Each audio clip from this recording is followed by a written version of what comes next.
Hi, my name is Liliana Rodriguez in Communications 101 with Diana Woodhouse. This is speech 3, persuasive speech. Giving the phone to James, that's him. This is my audience of 4. He's there, 4. And here you go. Okay. So, did you guys know that the average household spends about $3,000 a year in eating out? Pretty crazy. So, for some of you, that could go to rent for like 2 months. For kids, it could go to, I don't know, toys. It could go to savings. It could go to Legos. And if money isn't a concern to you, I will elaborate on why you should start to cook more meals at home and eat out less. So, today I just want to explain to you guys the negative impacts that eating out has and make sure that you understand those impacts so that you can make better decisions for you and your family. So, number 1, that money could go to lots of other things. It is expensive, like I said, rent, extra spending, savings. And another problem too with it is you might be sick of eating out. For some people, you're in an area where there's only a few places to eat out. I used to be on a military base and there was a Burger King and a Subway and that was it. So eating out wasn't really the best option because you only had limited amounts of places to go to. And so you might get sick of it after doing that consistently. So apart from that though, it also comes with health problems. So highly processed foods with additives can normally cause those health problems. So in an article by Kai Reistel, processed foods make up about 70% of an American's diet. 70%'s a lot. And again, those processed foods and those chemicals can cause a lot of health issues down the line. So, are you okay with eating processed foods when you look on the back of something with the ingredients list, not knowing what half of those things are, not even being able to pronounce them? But when you cook, you know what's going in your food.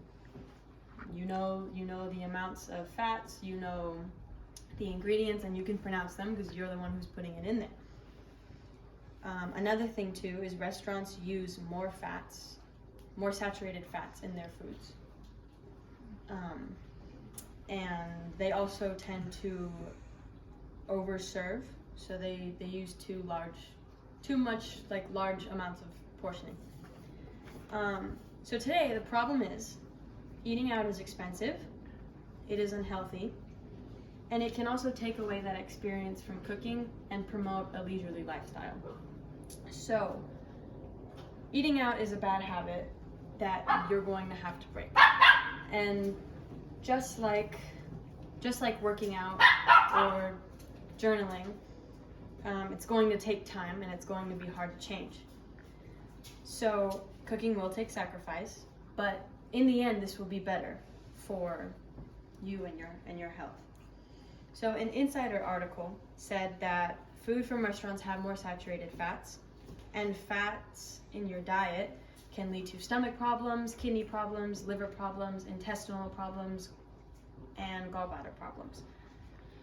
And so high cholesterol can lead to heart problems and clog your arteries and have high blood pressure.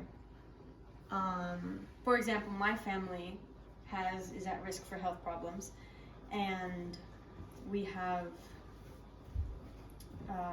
heart disease, and it turns out it's very common with people to have heart problems. So according to the CDC, 47% of adults have high blood pressure. So that's about half of the population. So half of you guys, well, some of you are family, might have high blood pressure. So the first problem is it is expensive. Again, that's $3,000 annually, and that could be going towards other things. For example, when I made minimum wage, I was spending $10 on every meal, but because I was working, it was just convenient to eat out.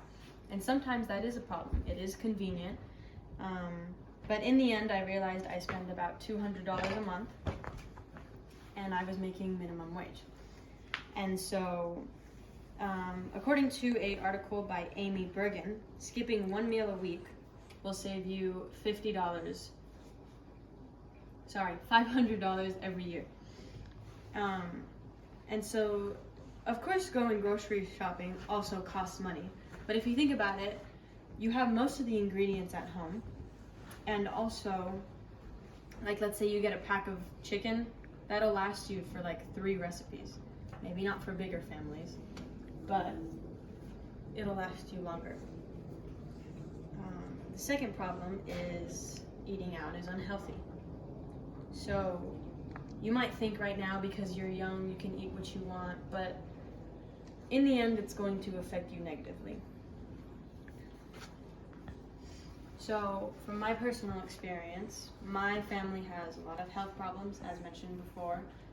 They are overweight, which automatically puts me at a predisposition for health problems. For example, my sister is 14 years old, isn't even in high school yet, and she got diagnosed with gallstones. This is a problem that is caused by fats. You know, I don't think any middle schooler kid should have to go through something like that, but that's what it's come to. And we're starting to see these health effects now in kids that are young. And one of the main reasons is because she was raised by a single parent who was sick and couldn't cook. And so, again, with that convenience, it just wasn't an option.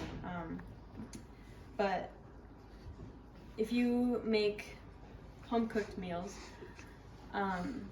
again, you can control what's in your food.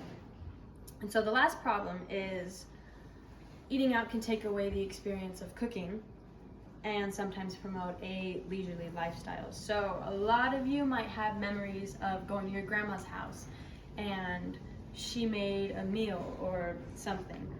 Not my grandma, because she relied on the Pillsbury Doughboy for most of her cooking. But, and sometimes couples will take cooking classes together because there's that bonding element in cooking.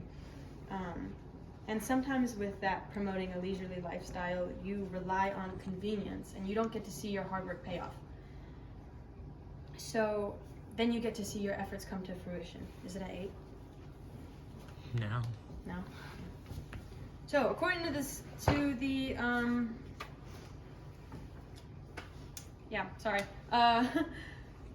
in conclusion, I have talked about the negative effects that eating out can have on your life.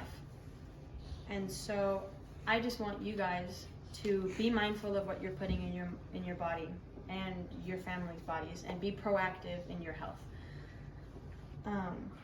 And cook with your family and learn recipes together and have those experiences together. And remember, those $3,000 could go to a trip to the Bahamas to get away from your siblings. Thank you. Oh. Or the dog that ate your wings. Oh, I forgot. I had to show these. Okay, this is the first card. This is the back. This is the third. This is the back. This is the last one. And this is the audience again. Audience, dog. Okay, goodbye.